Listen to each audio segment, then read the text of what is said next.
one go from being a jazz singer in New Orleans to being a member of the House of Representatives here in Minnesota? Yeah. Well, so my whole life goal was to become a Broadway star. And that lasted until after undergraduate, when I graduated from UW-Madison, and I decided that I was not a good enough dancer to make it on Broadway. And so I moved down to New Orleans to sing jazz, but I needed money because you don't make a lot of money singing in dive bars in New Orleans. And so I ended up as a paralegal for an immigration firm, and that was where I really found my passion for immigration law. And after several years, I decided to go to law school. And then I evacuated here after Hurricane Katrina, met my husband, decided to stay, and then I was an angry immigration lawyer for a few years there, and a retirement in my district left an open seat, and I just felt like I needed to do something even more to kind of advocate for my immigrant clients and to advocate for my community and to do something really tangible and concrete for the world around me, and that was pretty dark at the time. You're an immigration lawyer, and you've said on your campaign page that you have a deep commitment to fighting for civil rights. What made you decide this was the area you wanted for a career? Immigration law is a very fun area of law. You wouldn't think that because it can be really dark and it's very politicized.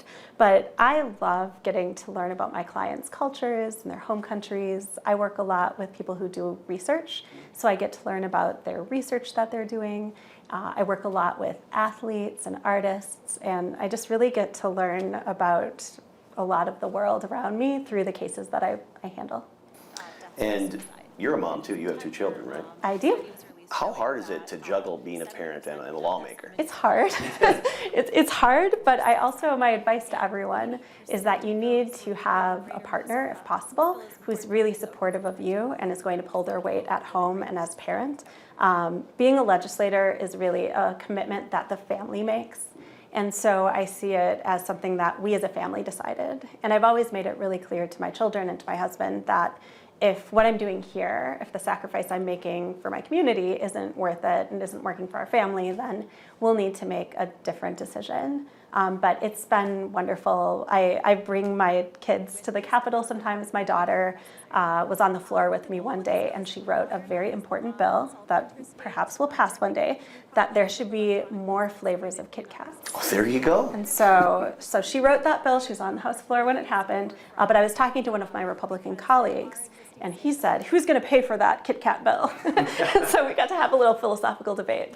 But it really is, something that I think my kids are really proud of and my husband's proud of, and it really is a commitment that you make as a family. And can you tell us about your district, 39B?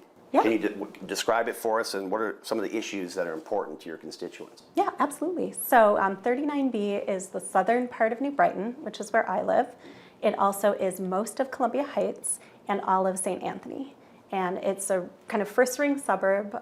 We have 3 school districts, and they all have kind of different needs and different priorities, different communities.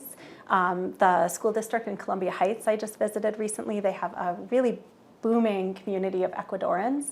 And so we're just making sure that we're supporting those kids and those families. As an immigration attorney, I'm obviously all about that. And generally, more broadly speaking, our schools are really important to our community. It's a lot of young families. So yeah. The 2023 session saw a lot of DFL priorities signed into law. A couple of yours, some of the ideas that you sponsored, permanently established the Office of New Americans, along with juvenile and immigration justice reform. How will these changes help Minnesotans? Yeah, so let's talk about the Office of New Americans. So this was something that I was aware of before I was elected, and I was really excited about. This was a temporary office within the Department of Employment and Economic Development, and it was very important to me to make it permanent and well-funded. So what this office will do is really support immigrant communities in a very systematic, proactive way to ensure that immigrant and refugee Minnesotans are able to really integrate into our workforce and our communities as efficiently as possible. So I'm really, really excited about that. I think it's going to benefit Minnesota's workforce overall, and it's definitely going to benefit my community and a lot of communities in Minnesota. And you serve as Vice Chair of the House Public Safety and Finance and Policy Committee. What do you hope that committee focuses on in 2024? So the reason that I wanted to be Vice Chair of Public Safety was specifically so I could focus on youth justice. And last session, we made historic transformative gains in that area. So one thing that I was very committed to this session was creating an Office of Restorative Practices within the Department of Public Safety. And it also accompanied by $8 million in grants this biennium and then $5 million per biennium ongoing. And what those grants are going to do is really support programs at the county level, within schools, nonprofits, police departments can apply for this funding, and they can really look at diversion from the traditional criminal legal system. They can look at truancy. They can look at kids who are struggling with behavioral and mental health needs in our schools, and they can find ways to support them and ensure meaningful accountability when kids act out, and also that people who have been harmed by kids are able to heal and ensure accountability. So that's a whole lot of words. But what my dream is that when we can intervene in a way that is supportive and takes into account the whole child, that we can actually ensure that all of these kids who are currently getting caught up in the system and getting deeper and deeper into it are going to get out of it, and they're going to be able to thrive and contribute here in Minnesota. And just finally, my sources say you're an author. Can you This is talk true. about that a little bit? Why, yes, I am an author. I'm an author of upmarket women's fiction, which is like book club books. And so I haven't been published yet. I did have a literary agent at one point, but she and I both kept having babies, and that project lapsed.